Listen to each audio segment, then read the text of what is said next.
Alright, what's going on, you guys? Nick here with Nick Strength and Power. I've got a couple of interesting stories for you guys today. The first story that I've got for you guys today, a physique update from Big Ramy. Now, I find it interesting that both Ramy and Dennis James have done this now, posting an update from him at 1 week out from the Olympia rather than right before or after. I mean, like, not days before or days after.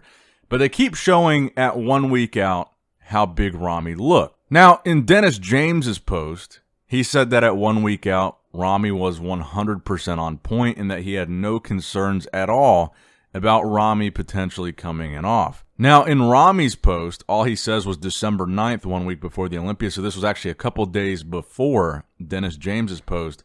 And this is a posing video in the same lighting in the same place that we've seen him pose before for a past Olympia prep. So obviously, it has some good goon lighting. Now, I do think he looks sharper at 1 week out than he looked on the Olympia stage. I do think you can see a little bit more detail, especially in his legs, more separation. As far as the lumps in his quads and more so in his glutes, I think were the main thing people were noticing. I think those are still visible even in this posing video, maybe just not as much because of the lighting. And I think another thing that makes something like that more visible is probably the layer of like shine, the glaze they put on top of their Pro-Tan on stage. I think would draw more attention to a bump like that.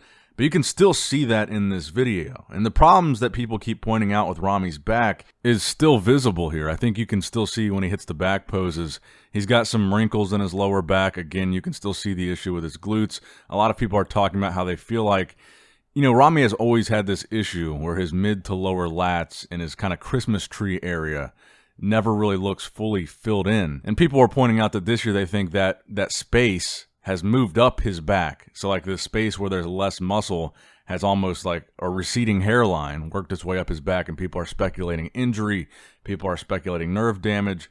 But I think that lack of detail and that lack of Christmas tree, whether there's an injury or nerve damage in his back or not, I think you can still see this even in this 1 week out posing video. It's the wrinkles in the lower back that really gave that away to me.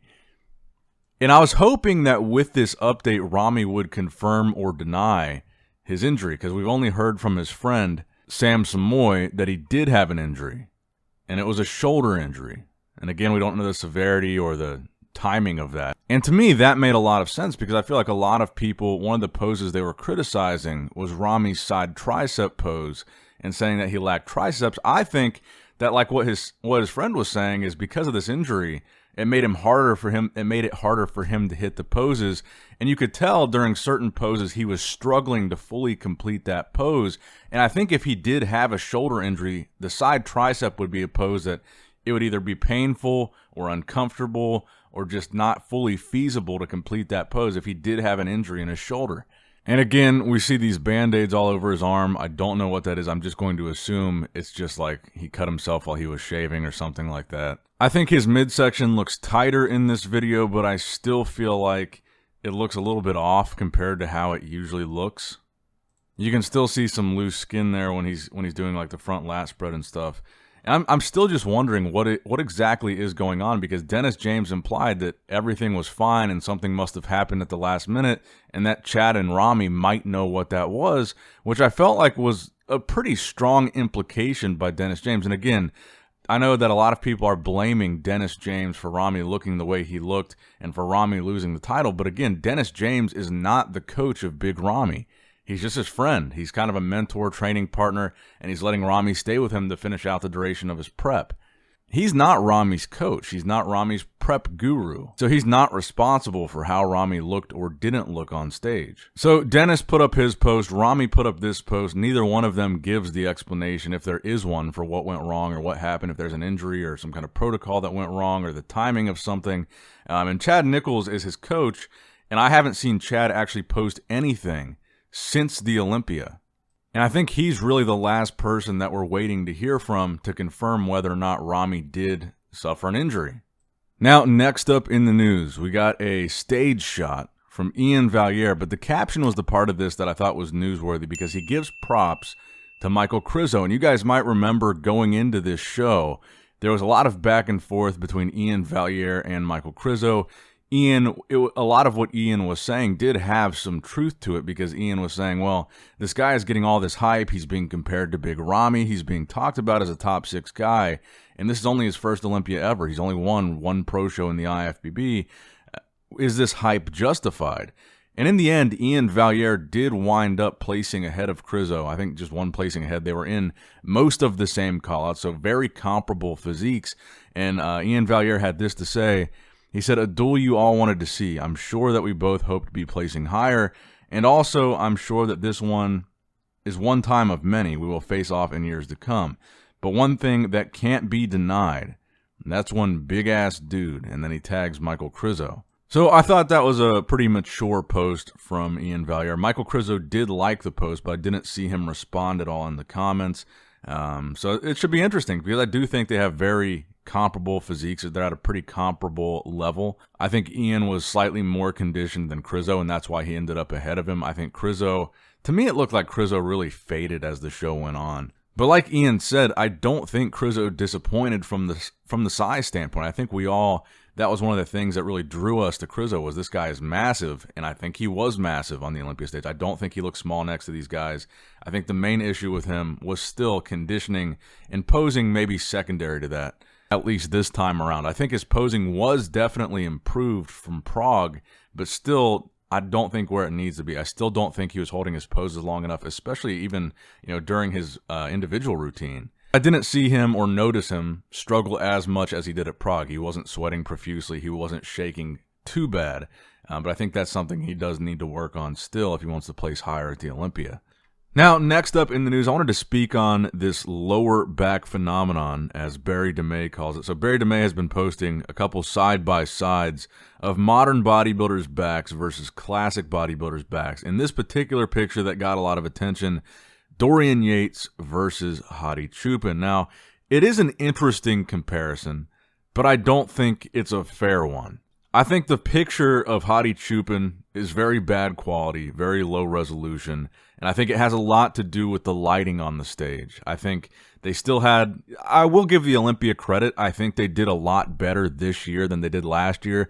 I did notice they removed a lot of those elements that we said we didn't like. There weren't all these like crazy laser beams and strobing lights, and it seemed like they really did tame down the amount of just LED action. They still had these big LED screens behind the bodybuilders, which is still going to suck in all that light when you're taking a picture or a video of them. And I still think the LED screens are not a great move to put behind bodybuilders, but I do think the Olympia did a much better job with the way they lit those screens and the way they had the backdrop on those screens. But that being said, that's why I don't think this is a fair comparison. Hadi Choopan was in phenomenal condition, and I don't think that this particular picture is representative of that. I think most people would agree that the lighting in general was just not great. So then there was a follow-up post to this by Barry DeMay, speaking on Phil Heath's response. And he says, "Thank you, Phil Heath. Look at his hard back and swipe. Bodybuilding is a different kind of sport, the toughest sport that there is, in my opinion. It is 24 hours a day, and the core activity takes place in the gym. On the day of the contest, competitors just show the result of the difficult sport. This is a fundamental difference from any other sport you can come up with. As a result, the element of scoring is based on a subjective assessment of appearance by the judges. Without being disrespectful, can't we talk after the competition about the elements in which the jury based who the winner is? With all the praise for the champion, isn't it a logical consequence that all details are discussed?" Now, I do agree with that. I think absolutely Barry is within his right to make that comparison and to point out that he thinks that the level of conditioning, especially in the lower back, is not the same. 100%, I think that discussions should be open always, whether it's a winner, whether it's a 10th place guy, no matter who it is. I think any point of their body should be open for discussion after the Olympia. 100%. That's what bodybuilding is. It's all opinion-based. He goes on to say, Hadi Choopan was unbelievably hard, ripped to the bone, and the only one in open bodybuilding who had succeeded this. His muscle mass has increased. Despite his height and compactedness, he still looked athletic, so dry and yet amazing density, a real Mr. Olympia. Should I stop here, or can I also say what else struck me about open class and bodybuilding? After all my praise, based on a critical assessment, it cannot have escaped my notice that in open bodybuilding, the condition of the lower back was out of proportion to the rest of the body. I am a graduated professional photographer, and I also know something about light. It's true that the Ironman Pro had phenomenal light at this time. I wish the Mr. Olympia stage was like this. For sure, it's possible, even with background lights. Still, it doesn't change the soft lower back phenomenon. No disrespect, I just don't understand. Hashtag Mr. Olympia. Now, he shows a picture of Phil's back as the photo. Then he also shows Phil's response to his original post. Barry DeMay gotta relax. We should celebrate the achievements while remembering the past. For all we could say is the damn tanning is harsher than years ago, plus those pics from them were actually on a 35mm film and not with today's tech. We can mention the black backgrounds, which, by the way, I freaking love. Why? Because you get the freakish lighting and you won't get that harsh LED lights blasting from all directions. We are all working within the parameters that bodybuilding technology judging has to offer. I can see the same image disparities in the pics taken of me at the Pro Ironman, my early Olympia appearances, as they used black backgrounds, and even the finals had basic backdrops without LED lights. I'm here to love all eras and credit those champions like Hadi who are freaking ripped. Now, my opinion of this, there were a lot of guys in open bodybuilding that didn't have a Christmas tree. They didn't have really good separation or detail in their lower back. There were several guys like that. That is true. But that being said, I still don't like the direct comparison of a bodybuilder from 2 decades ago, 3 decades ago, to a modern bodybuilder today, because it's just not the same. The technology really is not the same. Especially what Phil is talking about with the film cameras is a really valid point. There's a lot of film cameras that almost look like a sharpened filter has been applied to the bodybuilder because that's just how they are. The lighting was different. The stages were different. The camera, the technology, it was all different. So the direct comparison is just it's not a good one. Would I agree that in general, the conditioning was better in the 90s in bodybuilding? Yes, I probably would. I would say in general, the guys in the 90s were not as big, but more conditioned. And in general, the guys today are bigger and slightly less conditioned. But I still don't feel this is a fair photo comparison for Hadi. So let me know what you guys think in the comment section below about what Barry DeMay calls the lower back phenomenon. Do you agree with it? Do you not agree with it? What do you think about the comparison? And as always, make sure you like and subscribe for more videos just like this one. As always, I love you guys. I appreciate you guys. Nick Strength and Power signing out.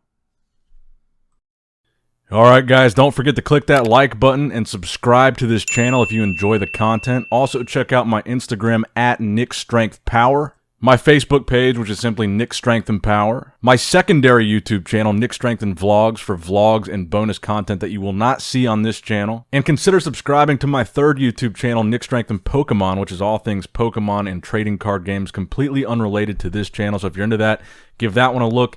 And all links to merchandise and social media will be in the description box below. If you guys want a Nick Strength and Power t-shirt, that will be in the Shopify link below. Have a great day.